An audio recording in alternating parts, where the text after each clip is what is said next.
ابھی لوگ یہ بھی بہت پوچھتے ہیں کورونا وائرس میں ہم کون سا وظیفہ پڑھیں؟ بھائی گناہ چھوڑو، آپ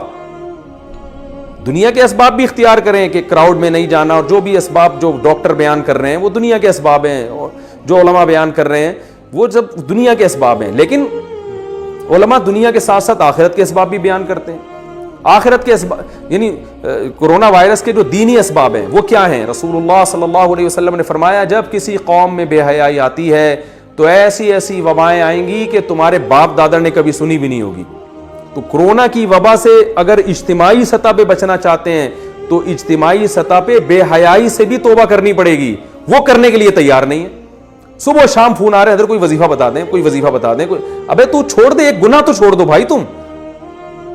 100 گناہ تمہاری زندگی میں ہے تو اس وبا کی وجہ سے ایک صرف تو توبہ کر لینا، اے اللہ میں یہ 100 گناہ کرتا ہوں، ان میں سے ایک کو اپنی لسٹ سے زندگی سے نکال رہا ہوں، شاید اللہ کچھ رحم کر لے۔ گناہ ایک بھی چھوڑنے کے لیے تیار نہیں ہے، وظیفوں پہ زور لگایا ہوا ہے، ہر کام میں وظیفہ چاہیے ان کو۔ میں وظیفوں کا منکر نہیں ہوں، لیکن یاد رکھو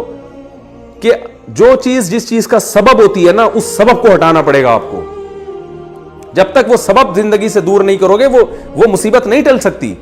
اور اگر ٹل بھی جائے گی تو اس سے بڑی مصیبت کا پیش خیمہ ہوگی، کیونکہ فرعون پر جب مصیبتیں آئیں تو مصیبتیں ٹلی ہیں، فرعون اس خوش فہمی میں مبتلا ہو گئے کہ ہم نے تو توبہ بھی نہیں کی، موسیٰ علیہ السلام پر ایمان بھی نہیں لے کر آئے، اور پھر بھی اللہ نے مینڈکوں کا عذاب بھی ہم سے دور کر دیا، جوؤں کا عذاب بھی دور کر دیا۔ وہ اس خوش فہمی میں تھے کہ اب ہمیں توبہ کی ضرورت نہیں ہے، مصیبت تو ویسے ہی ٹل گئی۔ ان بیچاروں کو یہ نہیں پتا تھا کہ بھائی یہ جو مصیبت ٹلی ہے نا، یہ بڑی مصیبت میں ڈالنے کے لیے، اب تجھے سمندر میں پانی میں غرق کیا جائے گا، اس کے بعد یہ چھوٹے موٹے عذابوں کی تجھے ضرورت ہی نہیں رہے گی۔ تو یاد رکھو وبا تو آتی ہیں چلی جاتی ہیں، وبائیں ہمیشہ سے آتی رہی ہیں، اللہ کرے یہ بھی چلی جائے، جلدی چلی جائے۔ ہم کمزور ہیں، ہم اللہ کی سزا کا جو ہے وہ برداشت نہیں کر سکتے، ہم کمزور ہیں، لیکن یاد رکھو اگر ہمیں توبہ کی توفیق نہیں ملی تو وبا سے ہلاک ہوں یا نہ ہوں، اس سے بڑی مصیبت میں اللہ ہمیں مبتلا کر دے گا۔ اور اگر ہمیں توبہ کی توفیق مل گئی، پھر بے شک اس وبا میں ہم ہلاک ہو بھی جاتے ہیں، شہادت کا بھی اجر ملے گا، اور اصل کامیابی تو آخرت کی کامیابی ہے۔ تو پھر مرنا ہمارے لیے بچنے سے زیادہ قیمتی ہے۔